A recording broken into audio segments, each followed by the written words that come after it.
कहानी शुरू होती है और हमें सैकड़ों जर्मन लोगों को दिखाया जाता है जिन्हें बंदी बनाकर रखा गया था। हालांकि वहां सुरक्षा के लिए कोई गार्ड नहीं थे, फिर भी कोई यहाँ से भागने की हिम्मत नहीं करता था।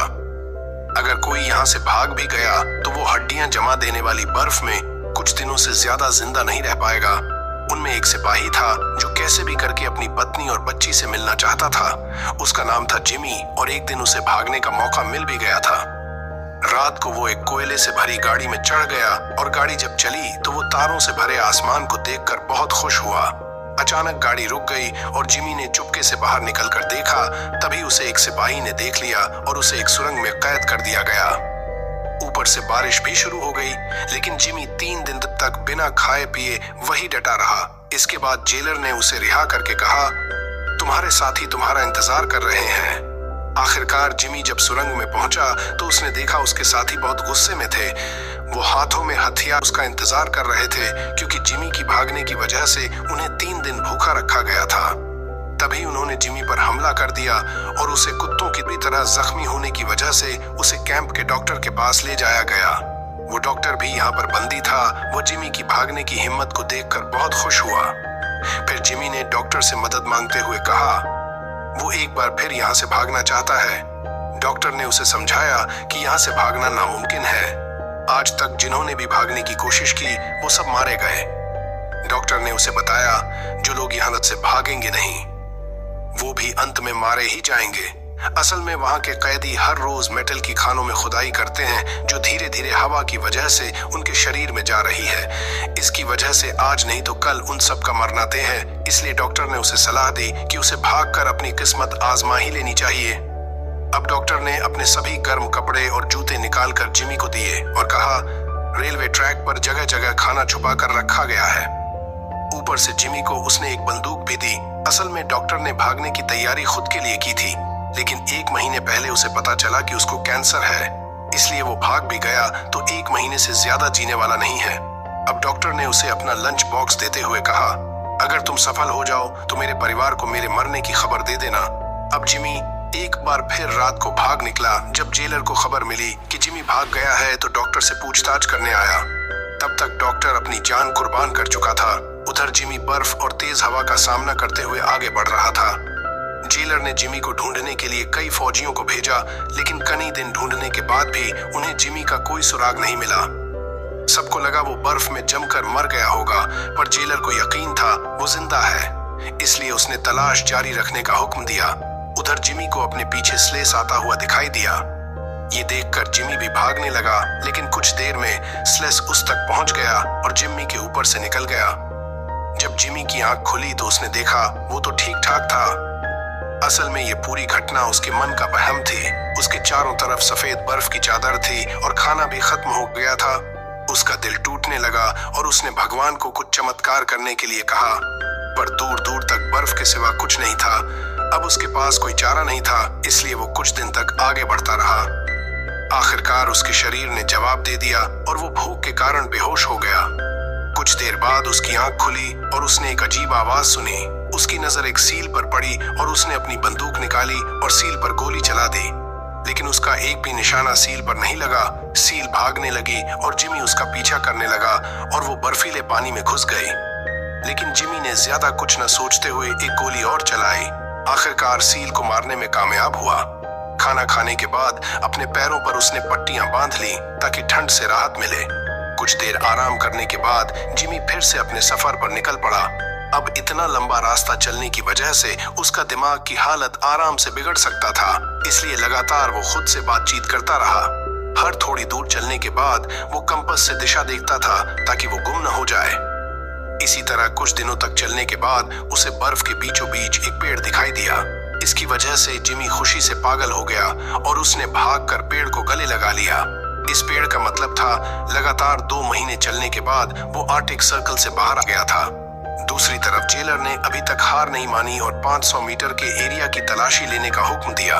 उधर जिमी जंगल तक पहुंच गया था, लेकिन वहां बर्फीला तूफान शुरू हो गया। ये तूफान इतना खतरनाक था कि बड़े बड़े पेड़ उखड़ कर गिर गए थे। जैसे ही जिमी उठा तो एक बड़ा सा पेड़ उसके ऊपर पड़ा। खुशकिस्मती से वहां 2 आदमी जॉन और मेंटन सोने की तलाश में थे। उन्होंने जिमी की जान बचाई और फिर वो तीनों साथ में आगे बढ़ने लगे। धीरे धीरे मौसम ठीक होने लगा और उन तीनों ने जुगाड़ से एक कश्ती बनाकर नदी पार करने का फैसला किया। तीनों ने एक दूसरे को अपने जीवन की कहानी सुनाई, पर कुछ ही देर में नदी का बहाव बहुत तेज हो गया, जिससे जॉन और मिंटन कश्ती को संभाल नहीं पाए। अचानक जिमी का बैलेंस बिगड़ा और वो नदी में गिर पड़ा। जिमी डूबने वाला था, तभी जॉन ने अपनी जान की परवाह न करते हुए नदी में डुबकी लगा दी। काफी मुश्किलों के बावजूद वो जिमी को किनारे पर ले ही मिंटन उन्हें बीच में ही छोड़कर अकेला ही आगे बढ़ गया। जब वो अपनी झोपड़ी में पहुंचा तब सोच जॉन तो पानी में मर ही गया होगा, इसलिए उसने जॉन का सोना और बाकी कीमती चीजें चुरा ली। लेकिन कुछ ही समय में जॉन और जिमी भी वहां साथ या पहुंचे। मिंटन के धोखे से जॉन को बहुत गुस्सा आया, इसलिए उसने गोली चलाकर मिंटन की जान ले ली। इसके बाद जॉन और जिमी ने अपना सामान बांधा और एक बार फिर सफर पर निकल पड़े।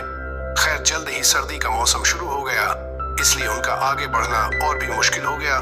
तब जॉन ने जिमी का बैग लेकर उसका बोझ कम करने की कोशिश की, लेकिन जॉन को लगा जिमी उसका सोना चुराना चाहता है, इसलिए उसने अपनी बैग से जिमी पर हमला कर दिया और जिमी बेहोश हो गया। उसकी आंख खुली तो उसने देखा कि भेड़ियों का एक झुंड उसकी तरफ आ रहा था। जिमी एक पेड़ पर चढ़ने की कोशिश करने लगा, लेकिन भूखे भेड़िए उसकी पेंट पकड़कर खींचने की कोशिश करने लगे। बहुत कोशिशों के बाद वो छोटा सा पेड़ ही नीचे गिर गया। अब जिमी की मौत उसके सामने खड़ी थी। तभी गोलियां चलने की जोरदार आवाज आई, जिसमें सभी भेड़िए मारे गए। असल में इस इलाके के चरवाहे ने जिमी की जान बचाई थी। वो जिमी को उठाकर अपने गांव में ले गए, जहां कहीं चरवाहों ने उसका इलाज किया। उनकी मदद से जिमी का शरीर कई दिनों में ही ठीक हो गया और इतने समय के बाद उसे लोगों से मिलने में बहुत खुशी हो रही थी। लेकिन जल्द ही जेलर के भेजे हुए आदमी वहां भी पहुंच गए, जिसके मुताबिक जो भी जिमी को बचाएगा वो अपनी जान से हाथ धो बैठेगा। इसलिए मजबूरन जिमी को वहां से निकलना पड़ा। लेकिन जाने से पहले चरवाहों ने उसे काफी सारा खाना और एक शिकारी कुत्ता तोहफे में दिया। अब घर लौटने के सफर में उसका एक साथी भी था, इसलिए जिमी को अकेला महसूस नहीं हुआ। इसी तरह वे दोनों लगभग 1 साल तक आगे बढ़ते रहे। एक दिन वे एक लकड़ी की मिल में पहुंचे, जहां जिमी का कुत्ता खाने की खोज में भागा, पर कुछ कर्मचारियों ने उसे भगा दिया। जब जिमी आगे आया तो कर्मचारियों ने उसे पहचान लिया और मिल के मालिक ने उसे खाना खिलाया। इसके बाद उन्होंने जिमी को जर्मनी की ट्रेन में बिठा दिया। अब घर पहुंचने वाला था, इसलिए जिमी के चेहरे पर एक बड़ी मुस्कान थी। मगर वो यह नहीं जानता था कि मिल के मालिक ने उसकी खबर पुलिस को दे दी थी और जेलर अपने सिपाहियों के साथ ट्रेन स्टेशन पर उसका इंतजार कर रहा था। लेकिन जिमी ने पहले ही जेलर को देख लिया और मौका देखकर वो भाग निकला। लेकिन कुछ ही समय में जेलर ने उसको रंगे हाथों पकड़ लिया। अब जिमी की सारी उम्मीदें खत्म हो चुकी थी। लेकिन तभी जिमी के शिकारी कुत्ते ने जेलर पर हमला करके उसे बुरी तरह से काट लिया। अपने कुत्ते की वफादारी के बदौलत जिमी को भागने का एक और मौका मिल गया। तभी उसे गोलियों की आवाज सुनाई दी और वो समझ गया कि जेलर ने उसके कुत्ते को मार दिया है। लेकिन जिमी उसकी मौत का शौक भी नहीं मना पाया और लगातार भागता रहा। मौका देखकर वो एक पुल पर चढ़ा और नीचे से गुजर रही ट्रेन पर कूद गया। एक बार वो फिर से बाल बाल बच गया था। इसके बाद वो लगातार अपने रास्ते पर आगे बढ़ता रहा। इसी तरह काफी समय बीता और साल 1952 आ गया। अब जिमी के पास न ही पैसे थे और न ही खाने को दाना। वो एक मेले में घूम रहा था, जहां उसकी नजर लजीज खाने पर पड़ी, लेकिन दुकानदार ने उसे धुतकार कर भगा दिया। अब वो चलते चलते एक ठेले पर आया, जहां 2 लड़कियों ने उसका स्वागत किया, लेकिन उसके पास पैसे नहीं थे, इसलिए वो खुद ही निराश होकर आगे बढ़ गया। लेकिन एक नेक दिल लड़की को उस पर तरस आ गया और उसने एक बच्चे के हाथों खाना उसे दिया। पहले तो जिमी हिचकिचाया, लेकिन फिर लेकर खा ही लिया। लेकिन तभी एक आदमी ने सब कुछ देख लिया। लेकिन इधर जिमी चलते चलते एक चर्च में पहुंचा और उसने हाथ जोड़कर भगवान से प्रार्थना की।